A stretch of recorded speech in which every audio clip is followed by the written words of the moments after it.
June 4, 2008, a seemingly successful, charming man is found dead in his Arizona home. His body, covered in stab wounds, his throat slashed, and a bullet wound to his head. The crime scene is horrific, the brutality unimaginable, and the prime suspect, his ex-girlfriend, a beautiful yet obsessive woman named Jodi Arias. But was this truly a crime of passion, or something far more sinister?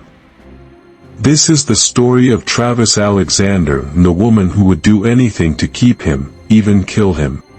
Let's dive in to explore the whole story.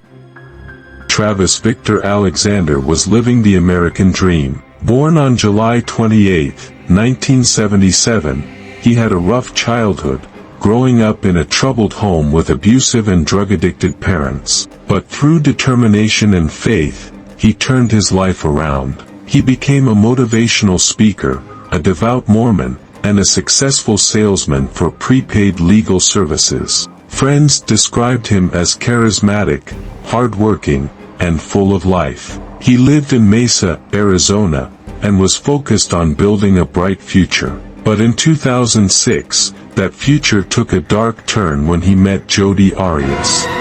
Jodi Arias was beautiful, charming, and seductive. But beneath that exterior lay something far more dangerous. Born on July 9, 1980, in Salinas, California, Jodi had a turbulent upbringing. She was artistic and intelligent, but also deeply insecure. She had a history of volatile relationships, and when she met Travis Alexander at a work conference in Las Vegas, she became instantly obsessed with him. Their relationship was intense, passionate, and, according to those who knew them, deeply toxic. Travis, a devoted Mormon, was supposed to follow strict religious guidelines, including no premarital sex. But with Jodi, those rules were broken. She quickly converted to Mormonism for him, but friends noticed red flags. She became possessive, jealous, and constantly checked his phone. When Travis tried to end things, Jodi wouldn't let go.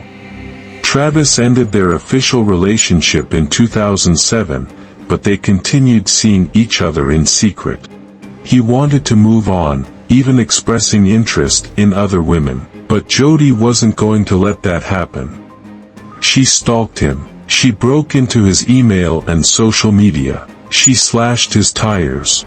Friends warned Travis that Jodi was dangerous. By April 2008, he had started dating another woman, and in May, he told friends he was planning to take her on a trip to Cancun. Jodi found out. That's when her obsession reached a deadly level.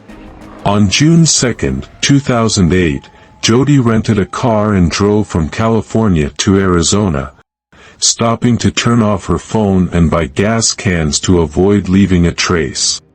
On June 4, she arrived at Travis's house. What happened next is pieced together through forensic evidence, chilling photographs, and Jodi's ever-changing stories. In the bathroom, Travis was attacked. He was stabbed 27 times. His throat was slit from ear to ear, and he was shot in the head. Blood covered the walls and floor. It was a crime of absolute rage. Shockingly, police later found a camera in the washing machine. On it were pictures of Travis and Jodi together, including photos taken minutes before his murder, and even a blurry image of Travis, bleeding, in his final moments. For days, Travis's friends were worried. He wasn't answering calls, and he missed a crucial conference call. On June 9, his friends entered his home and found his body in the shower. Police quickly zeroed in on Jodi, but she had an alibi, or so she thought. First, she claimed she hadn't seen Travis in weeks. Then, she said she was there but masked intruders broke in and killed him. Finally, when all evidence pointed to her, she changed her story to self-defense. But the crime scene told a different story. There were no signs of forced entry. The camera placed her at the scene. Blood evidence showed she brutally attacked him before he could even fight back. She was arrested in July 2008, and what followed was one of the most bizarre murder trials in history. Jodi Arias's trial was a media circus. She took the stand in her own defense, a move that backfired spectacularly. She spun elaborate stories about how Travis abused her, despite no evidence. She flirted with the jury, even smiling in court. But prosecutors painted a chilling picture. Jodi had planned this murder. She brought gas cans to avoid being tracked. She staged the crime scene to confuse investigators. The jury was horrified by the brutality of the crime. After months of testimony, they convicted her of first-degree murder. Jodi Arias avoided the death penalty but was sentenced to life in prison without parole. To this day, she maintains her innocence, even giving bizarre interviews from prison. But the evidence speaks louder than her words. Travis Alexander's murder was not self-defense. It was an act of obsession, jealousy, and pure rage. What drives someone to kill in such a brutal way? Was Jodi Arias always capable of this, or was it a slow descent into madness? Travis's story is a tragic reminder that toxic relationships can turn deadly.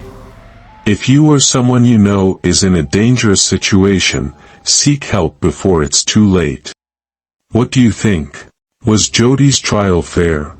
Do you believe her self-defense claim, or was this a calculated murder? Let us know in the comments. Don't forget to like and subscribe for more true crime stories. Until next time, stay safe, and be careful who you let into your life.